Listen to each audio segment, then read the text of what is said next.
Hello everyone and welcome to another episode of the Product Coalition podcast. Great to have you listening in. Thank you very much. Welcome to Dom Katz.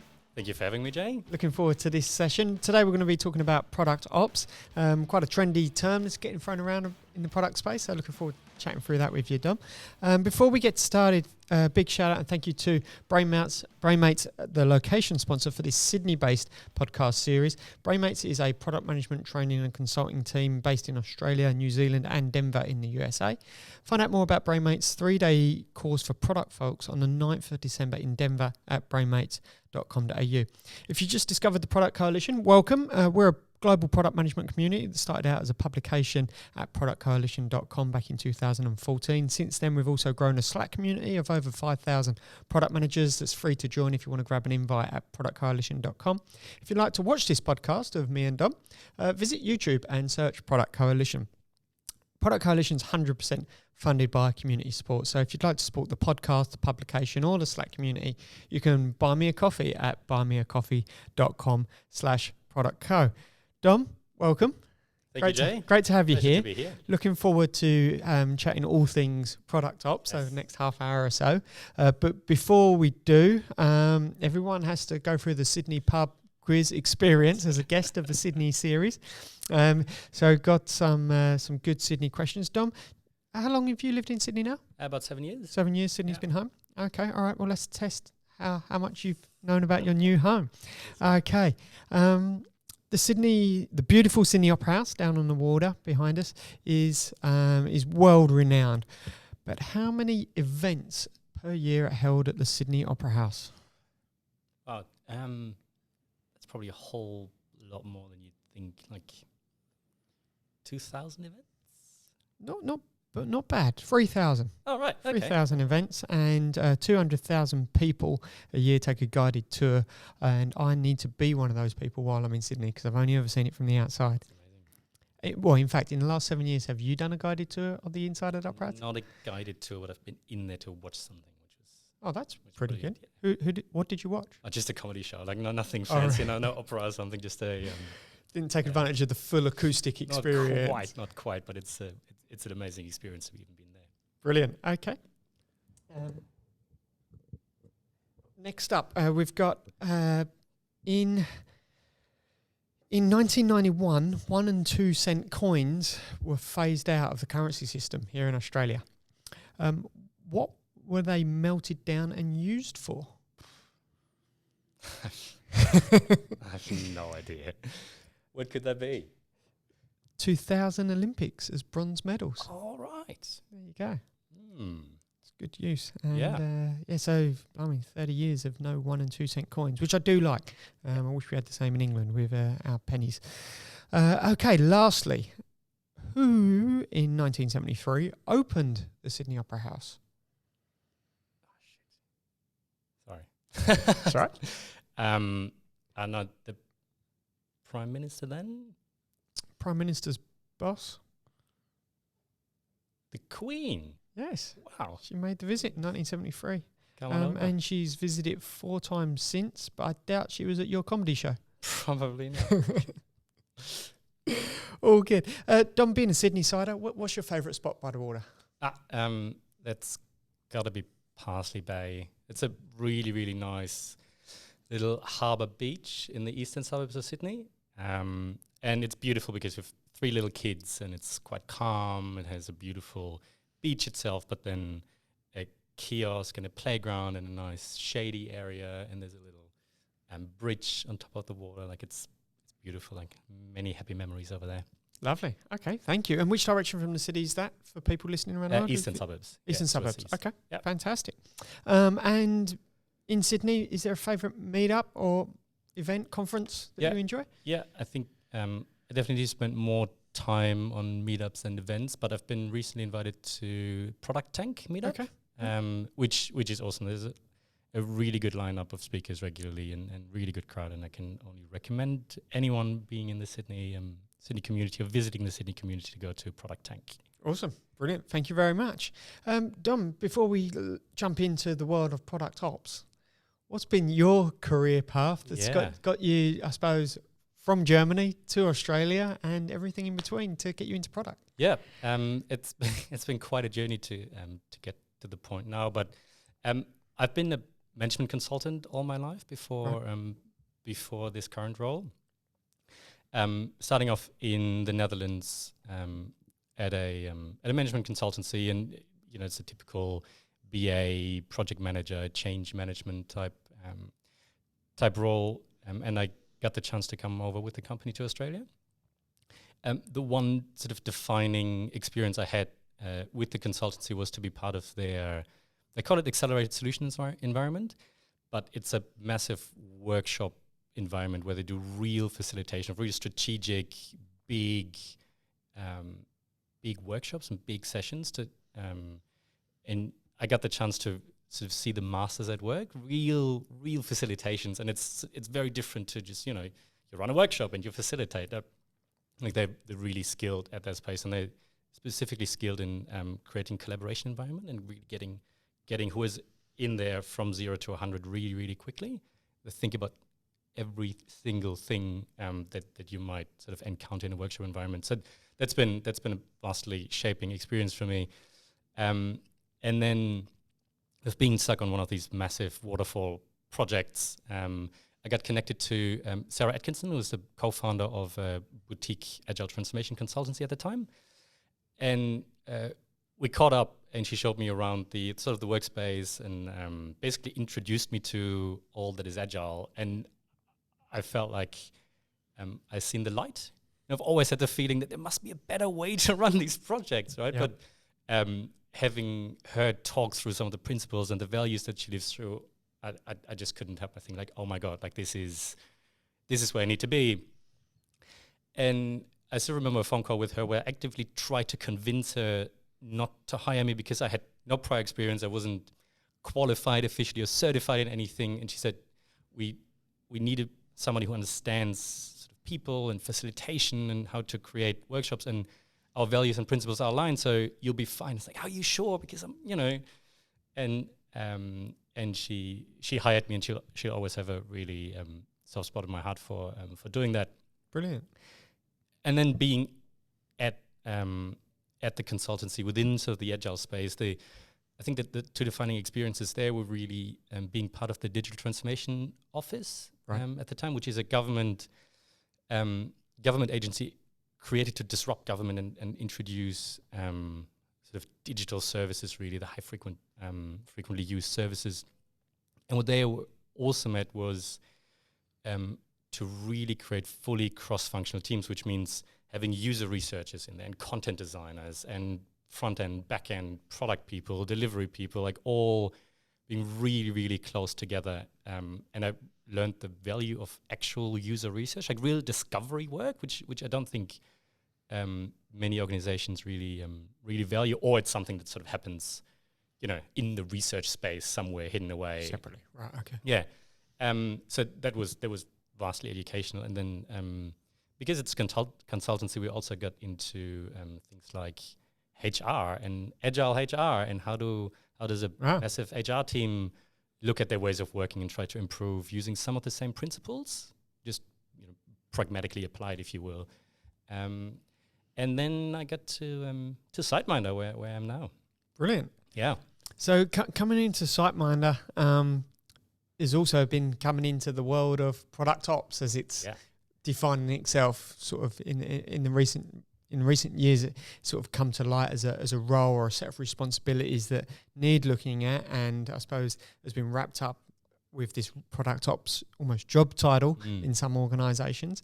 Could you tell me how did product ops come to be a thing for someone like SiteMinder, and what was that journey for you? Yeah, how it became a thing was really starting about this time a year ago, a bit earlier maybe.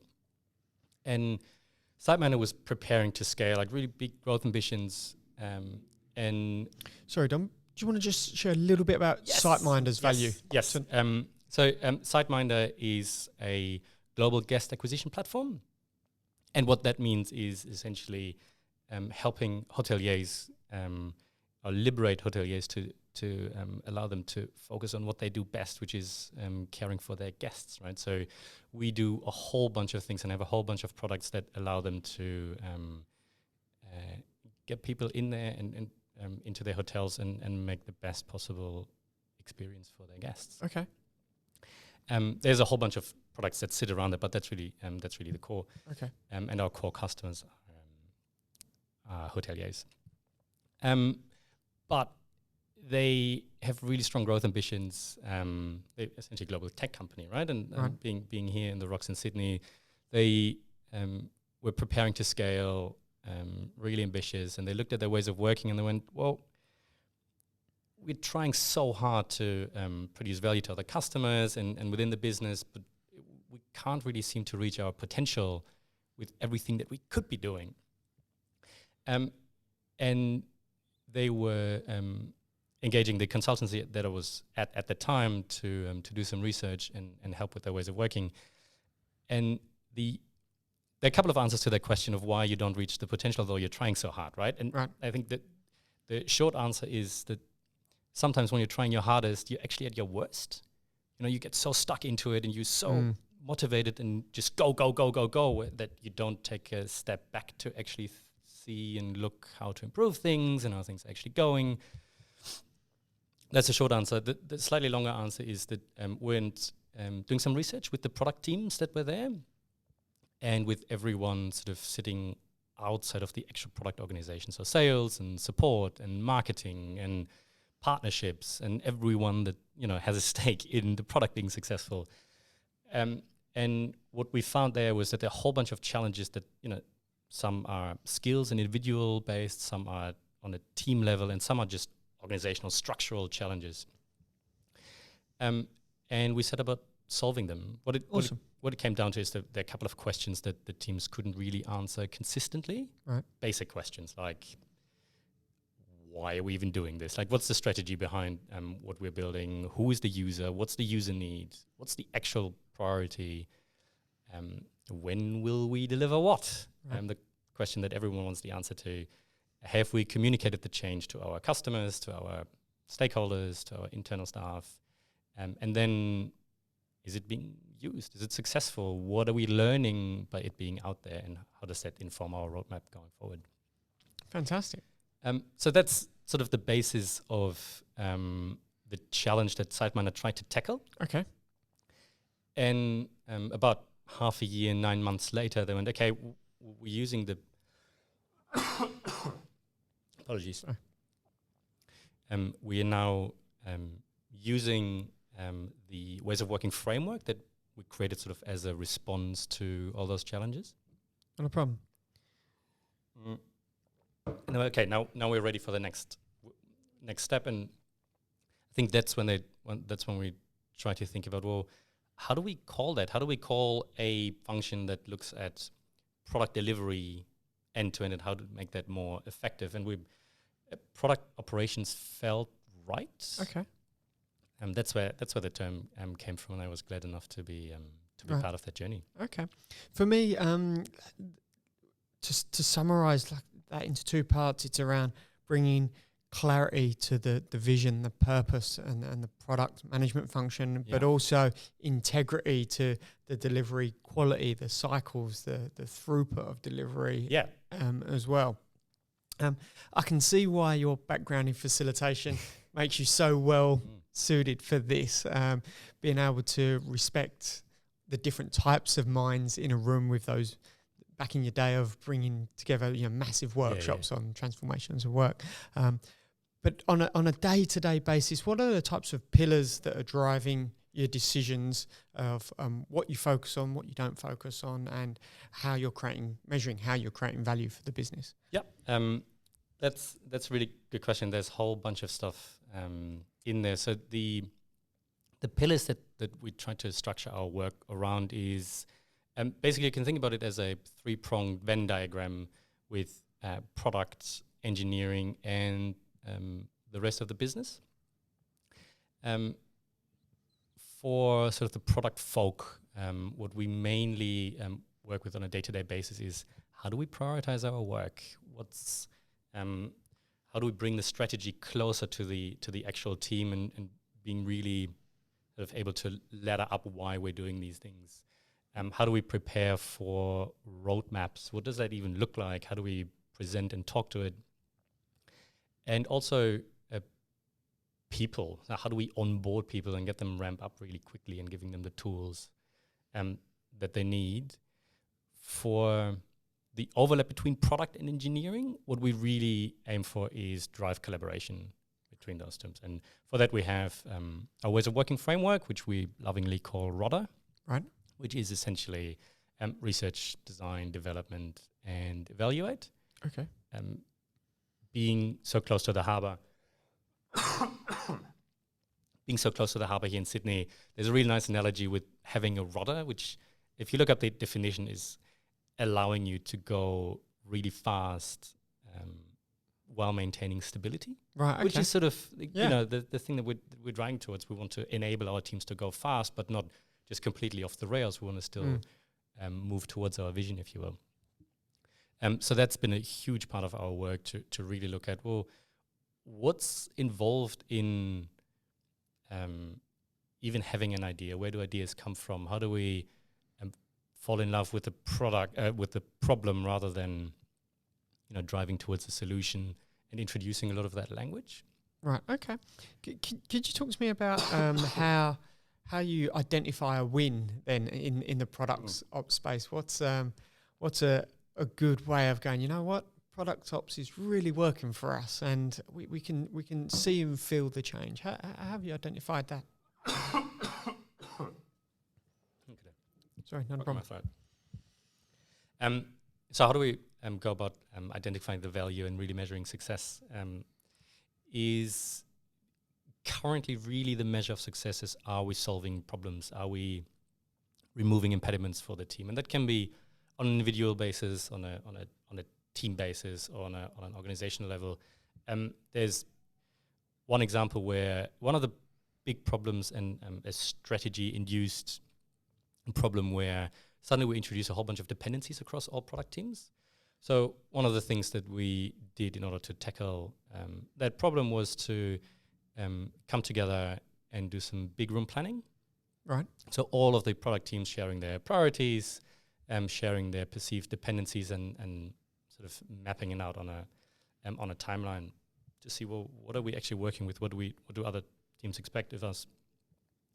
And that is now our go-to artifact, a massive wall within the office with all of the initiatives, all of the problems that we're trying to solve across all product teams across RODA, right? Across what's currently in research, what's currently in design, and having that as an artifact. And the way we measure success is not quantitative yet in any way. Right. It's very qualitative, but to see that one, the whole business is talking at the wall, pointing at things, and the product managers and engineering managers drag their team towards that wall to talk and plan, and things being actively taken up and used. That for us, that's a measure of success. Right. Okay. And I suppose if that wasn't there as an artifact, the outcomes would be maybe different because it was then around hearsay or meetings or those types exactly. of things. And things that just then sort of disappear, and you don't really know what's going on. And obviously that's a very qualitative measure of success. I think eventually I'd love to look more at cycle time and see what's the shape of our work and the different shapes of our work. How long does it really take, and is there something that we can tweak? Not to say that every little thing or idea needs to get into customers' hands, but for the things that do go through, where they get stuck, and what kind of impediments are on those things.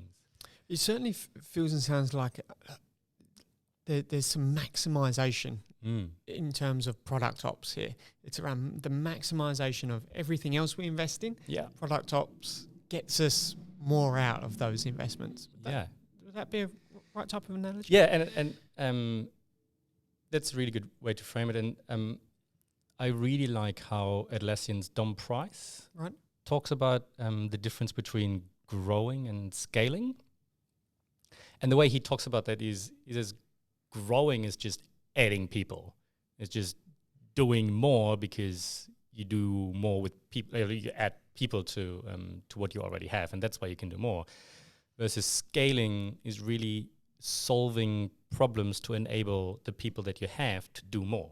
Right. Okay. And I really, really like that difference, and I think that's really the core of what product ops is enabling at SiteMinder, to look systematically at all the impediments that stand in the way of effective product delivery, and solving those to allow our product teams to do more with what they already have, rather than just adding people to, which makes it in the end more complex, right? It's yes, it doesn't really solve anything. Yeah. Okay. Interesting. So for an organisation that may be feeling like there is an opportunity to maximise the investment of the existing product, marketing, sales, and get them more glued together and creating more value more rapidly, what's some of the first steps that an organisation can take to create this change and experiment on if this type of solution is right for them? Where would you start?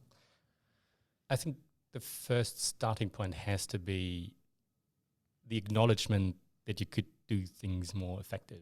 Okay. And to the credit of SiteMinder and especially our chief product officer, who drove a lot of the change, was to say, there's something not right here, and we're standing in our own way, and to allow for some slack in the system. So what SiteMinder did is they started off with sort of a consultancy and to get started and do some research, but their intent was always to really bake it in to the ways of working fundamentally, and that's why they created the role. Right. But to start off with is the acknowledgement that there needs to be some slack off in the system, that our teams can't just always run at 100% and go, go, go, go, go. There needs to be some slack of the system. It's like some slack in the system to look for opportunities and look for things that one team may be doing really, really well that you can just sort of extrapolate and have other teams use as well. And when you sort of acknowledge that, yes, there is an opportunity to do things better, start by just asking your teams and doing a massive retro, essentially, right? Okay. Like a system, an organizational-wide retro that looks at product teams and everything that sort of sit around it and go, well, what's currently happening from idea to something live and being in the hands of the customer? What are the steps? What things do we do? What's working really, really well that we should keep and probably elevate? What's currently blocking us, and what would you change? Right. Taking that and then working towards it. And whether you call it product ops or something else doesn't really matter, but trying to remove those impediments, I think, is crucial. Right. Can I ask, is there some personality traits that you think differentiate of someone who's very effective at product ops to someone who's very effective at product management? Do you see some personality differences or style differences that make someone great or more born for the role like yourself for product ops? That's a really good question. I think what drives product ops, or the value of product ops, is we don't easily get stuck in the content, or the actual thing that you're building, or the feature. We enable conversation about it. So we try to not get attached to anything really quickly. So we try to be the facilitators of the conversation, if you will, right? And be able to look systematically on the process and the practices rather than the content of things. I think the product managers that we have, they're amazing at really sort of owning something and driving towards value and outcome. And the team that we're currently comprised with, which is a Scrum coach and some of the Scrum masters, they really look at sort of process and how we tweak things, but sort of try to stay out of the content bits and get too attached to their ideas. Right. Okay. Interesting. And for someone that's wanting to up their game in terms of facilitation, which is obviously been a big part of your life, stepping into professional facilitation. Yeah. What's some of the things people can do that might not feel they're particularly strong at facilitating? How do you improve that and approach it in a way that you can get better outcomes from your workshops, etc.? Doing it. I think that's really what keeps us often from actually facilitating is not to spot opportunities for facilitation. So where, like, an easy way to start is taking ownership of a meeting and actually facilitating it, which means driving towards an outcome of that meeting, right? We way too often get into meetings, everyone sit around, there's no agenda, there's the meeting title, and just running a meeting, and then people leave and go, well, okay, thanks. But even those small things, using that as opportunity to facilitate. And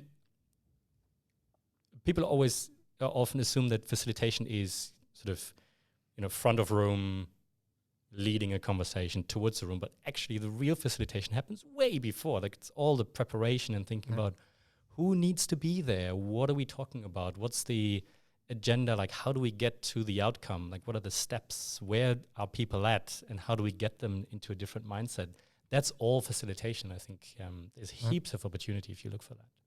I imagine being able to read people as well is, and somewhere like Australia with such a strong immigration base for the population here, different people, different cultures, different backgrounds will express themselves differently in workshop environments. Oh, 100%. I wouldn't quite start there, but it's such a important skill to develop when you can see, how tired is the room. Do we need a break now, or do we push ahead, and are people engaged or not? I think that, absolutely. That's it's a good skill to develop. Going into mastery of, we should do a different podcast on facilitation. Oh, I love that. Yeah, absolutely. Awesome, as well as see maybe in 6 to 12 months of where the world of product ops has got to. Keep me honest. Between now and then, if you practice what you preach. Yeah. Fantastic. Thank you, Jay. Thanks, Dom. This has been great. It's great to share an opinion on the world of product ops. It's more and more brought to the surface in product management, writing, podcasts, etc. So it's great to have a conversation with you on it.